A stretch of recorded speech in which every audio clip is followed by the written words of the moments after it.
पाकिस्तान के साबिक head coach Gary Kristen ने एक बार फिर पाकिस्तान टीम का कोच बनने की उम्मीद या एक इशारा दिया है। और ये गैर एक इंटरव्यू था जिसमें ये बात की गई है, बाकायदा तौर पर रब्ता तो नहीं किया गया, लेकिन उनका ये बयान खासा हैरान कुन है। उन लोगों के लिए, मुझ समेत काफ़ी ऐसे लोग हैं जो ये समझते रहे हैं कि गैरी क्रिस्टन को जिस अंदाज में निकाला गया, गैरी क्रिस्टन तो दूर की बात है, बाकी जो टॉप लेवल के हाई प्रोफाइल कोचेस हैं वो भी पाकिस्तान नहीं आएंगे। लेकिन ऐसा नहीं है। माइक हैसन, आप उसे कह सकते हैं कि ये भी एक हाई प्रोफाइल कोचेस में से एक हैं। उन्होंने फौरी तौर पर पाकिस्तान टीम को ज्वाइन किया और अब खुद गैरी क्रिस्टन इस हवाले से ये कह चुके हैं कि अगर उन्हें कल को बुलाया जाता है दोबारा पाकिस्तान क्रिकेट टीम की कोचिंग करने के लिए तो वो वहाँ ज़रूर जाएंगे, ज़रूर जाना चाहेंगे। ये ऐसा क्यों मुमकिन हुआ? और इसके साथ साथ उन्होंने उस बात पर भी पर्दा उठाया है कि दर हकीकत पाकिस्तान क्रिकेट को मसाइल क्या हैं और किस वजह से वहाँ पर कोचेस टिक नहीं रहे हैं, कोचेस कामयाब नहीं हो पा रहे हैं, क्यों वहाँ पर मसाइल हैं। इसके हवाले से भी उन्होंने बातचीत की है। और इसके अलावा माइक हैसन और गैरी क्रिस्टन का जो सिनेरियो है, जो सिचुएशन है, वो मुख्तलिफ क्यों है, पाकिस्तान क्रिकेट बोर्ड दोनों को अलग अलग क्यों ट्रीट कर रहा है, इसके ऊपर बात करते हैं।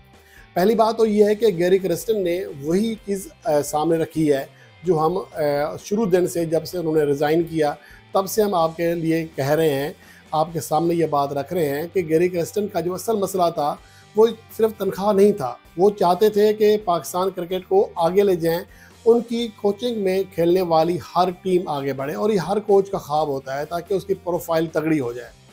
लेकिन मसले तब शुरू हुए जब T20 वर्ल्ड कप 2024 में पाकिस्तान की शिकस्त के बाद पाकिस्तान क्रिकेट बोर्ड के तेवर बदल गए। और आपको शायद याद होगा कि जब गैरी क्रिस्टन ने पाकिस्तान टीम की कोचिंग संभाली थी तो T20 वर्ल्ड कप 2024 सर के ऊपर था। सिर्फ 1 या 2 टूर थे मेरे ख्याल में, आयरलैंड और इंग्लैंड का। उसके फौरी बाद पाकिस्तान ने T20 वर्ल्ड कप 2024 खेला था और वहाँ तक ज़ाहिर है एक नया कोच आता है तो काफ़ी चीज़ें उसे समझने में टाइम लगता है। तो उन्होंने एक रिपोर्ट तैयार की थी जिसमें बताया था कि किन किन खिलाड़ियों से हमारी छुट्टी चाहिए, कौन से खिलाड़ी कोऑपरेट नहीं करते हैं, किन खिलाड़ियों को फौरी तौर पर टीम से बाहर करना चाहिए और आगे क्या कम्बिनेशन होना चाहिए। इसके वाले से वो काम कर रहे थे कि उनके साथ मसाइल शुरू हो गए।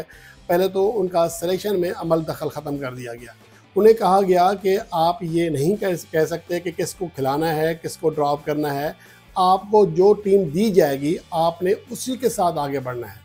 लेकिन गैरी क्रिस्टन को लगता था, या वो समझते थे, जो हकीकत भी है, कि जब उनका सिलेक्शन में अमल दखल नहीं होगा, असर रसूख नहीं होगा, अपनी पसंद के खिलाड़ी नहीं खिला सकेंगे कि जो वो समझते हैं कि ये खिलाड़ी टेस्ट फॉर्मेट के लिए बेहतर है, ये वनडे के लिए बेहतर है, ये T20 के लिए बेहतर है, तो वो किस तरह मन चाहे रिज़ल्ट दे सकते हैं और वो किस तरह किसी और की सिलेक्ट की हुई टीम के साथ काम कर सकते हैं, किस तरह उसे रिज़ल्ट दे सकते हैं। तो इस वजह से वो खासे कंफ्यूज रहे और बाज़ उन्होंने रिज़ाइन करने का फ़ैसला किया। और ये रिज़ाइन तब सामने आया था जब पाकिस्तान टीम के स्क्वाड का ऐलान हो चुका था दौरा ऑस्ट्रेलिया के लिए, और गैरी क्रिस्टन का रिज़ाइन सामने आ गया और हंगामी तौर पर जेसन गिलेस्पी, जो कि टेस्ट फॉर्मेट के पाकिस्तान के कोच थे, उन्हें वहाँ पर ये ज़िम्मेदारी दी गई। लेकिन बाद में जेसन गिलेस्पी ने भी रिज़ाइन कर दिया। लेकिन जेसन गिलेस्पी का थोड़ा मसला अलग था। उन्हें भी गैरी क्रिस्टन की तरह सिलेक्शन के मामला से अलग करने का फ़ैसला किया गया था। लेकिन जब पाकिस्तान के हाई परफॉर्मेंस सेंटर के हेड कोच, जो कि उनके दोस्त थे, जब उनको हटाया गया तो जेसन गिलेस्पी ने भी रिज़ाइन कर दिया। वो समझ रहे थे कि आगे फिर मेरी ही बारी आनी है, तो उन्होंने ख़ुद रिज़ाइन कर दिया। तो ये सिनेरियो रहा है कि असल मसला ये था कि पाकिस्तान को टेस्ट फॉर्मेट में भी शिकस्तें हो रही थीं। दौरा इंग्लैंड में बुरी तरह हारे और T20 वर्ल्ड कप 2024 हारे। जब आपकी टीम हारती है तो बोर्ड कुछ ना कुछ करने की कोशिश करके दिखाता है कि हम ये चेंज कर रहे हैं, अब ये बेहतरी आएंगे, ये आएगा, ये आएगा। तो इस वजह से जो गैरी क्रिस्टन है या जेसन गिलेस्पी हैं, उनके साथ जो मुआहदा हुआ था कि आपका सिलेक्शन में अमल दखल होगा, वो ख़त्म कर दिया गया था। ताकि उनको लगता था या किसी ने मशवरा दिया होगा कि इस वजह से ये चीज़ें बेहतर होंगी, तो उन्होंने ऐसा किया। और इसमें गैरी क्रिस्टन ने एक और अहम बात भी की। उनका ये कहना था कि जब क्रिकेट को चलाने वाले क्रिकेटिंग माइंड, क्रिकेटिंग पीपल नहीं होंगे तो कभी भी क्रिकेट आगे नहीं बढ़ सकती। उन्होंने मोहसिन नकवी की जानिब इशारा किया कि एक नॉन क्रिकेटिंग माइंड अगर आपका सरबराह है तो किस तरह वो क्रिकेट के मामलात को बेहतर अंदाज में समझ सकता है या चला सकता है।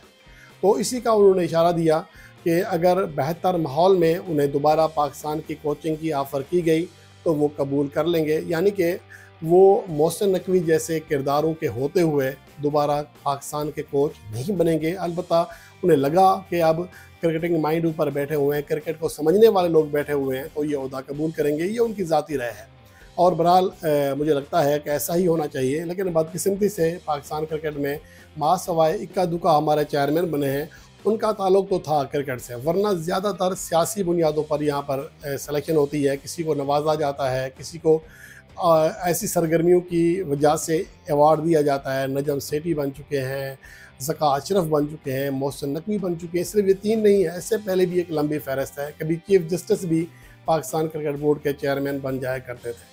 तो बहरहाल ये सूरत हाल रही है। अब मसला ये है कि माइक हैसन के साथ फिर मामलात कैसे चलेंगे जब गैरी क्रेस्टन के साथ नहीं चल सके, जेसन गिलेस्पी के साथ नहीं चल सके और जो बाकी मिकी आर्थर या बाकी कोचेस हैं उनके साथ नहीं चल सके। देखिए यहाँ पर सिनारियो थोड़ा चेंज है। माइक हैसन की इसमें खुशकिस्मती ये है कि उन्हें इस मौका पर पाकिस्तान टीम की कोचिंग मिली है जब पाकिस्तान टीम कारकर्दगी के अतबार से ऑलरेडी बहुत नीचे जा चुकी है और यहाँ पर एक चेंज करने का जो एक सोच है वो ऑलरेडी पाई जाती है, जबकि इससे पहले ऐसा नहीं था। माजी करीब में आप बाबर आजम, मोहम्मद रिजवान, शाहीन अफरीदी इनको ड्रॉप करने का नहीं सोच सकते थे। तो एक तो ये चीज़ है और सेकंड ये कि उन्हें सिलेक्शन में जो अमल दखल है इसलिए परमिशन दे दी गई है कि उनकी सोच मौजूदा सिलेक्टर कह रहे हैं, चीफ सिलेक्टर कह रहे हैं आकिब जावेद, उनसे मिलती जुलती है। और उससे बड़ा एडवांटेज माइक हैसन को ये है कि उनका दौर उस वक्त शुरू हो रहा है जब आसान सीरीज़ है। जब गैरी क्रेस्टन पाकिस्तान टीम के कोच बने तो दौरा इंग्लैंड मुश्किल टूर था, T20 फॉर्मेट का, T20 वर्ल्ड कप मुश्किल था और यही सेम जेसन गिलेस्पी के साथ हुआ। लेकिन माइक हैसन के लिए लकी ऐसे हैं वो कि पहली सीरीज़ बांग्लादेश के साथ थी, आसान थी। अगला दौरा बांग्लादेश है, आसान है। फिर वेस्ट इंडीज़ के साथ सीरीज़ है, फिर अफ़गानिस्तान के साथ सीरीज़ है। तो कंटिन्यूसली उनके जो आने वाली कम से कम 4 सीरीज़ हैं या पहली 4 सीरीज़ हैं वो निस्बतन आसान है और जो अगली थोड़ी मुश्किल सीरीज़ कही जा सकती हैं, न्यूजीलैंड के साथ होम सीरीज़ है, श्रीलंका के साथ होम सीरीज़ है, वो निस्बतन आसान और फिर अपनी कंडीशंस में है। तो इस वजह से माइक हैसन के कामयाबी के ज़्यादा चांसेस हैं। आपके पड्डे तब शुरू होते हैं, मसाइल तब शुरू होते हैं जब आपकी टीम हारती है। अगर आप बांग्लादेश की उस टीम के खिलाफ बेशक जीत जाएं जिनके मेन बॉलर ना हो, तब भी आपकी वाह वाह होती है और ये वाह वाह किसी हद तक इस वजह से भी हो रही है कि बहुत सारे लोग पाकिस्तान क्रिकेट में तब्दीली के ख्वाह थे।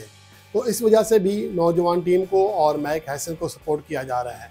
तो गैरी क्रेस्टन के मुकाबले में माइक हैसन के लिए सूरत हाल और मैदान काफ़ी आसान है और यही उम्मीद की जा सकती है कि माइक हैसन इन 4 सीरीज़ से पूरा फ़ायदा उठाकर ख़ुद को मजबूत करने में कामयाब हो जाएंगे और पाकिस्तान क्रिकेट को बेहतर अंदाज में आगे चला लेंगे।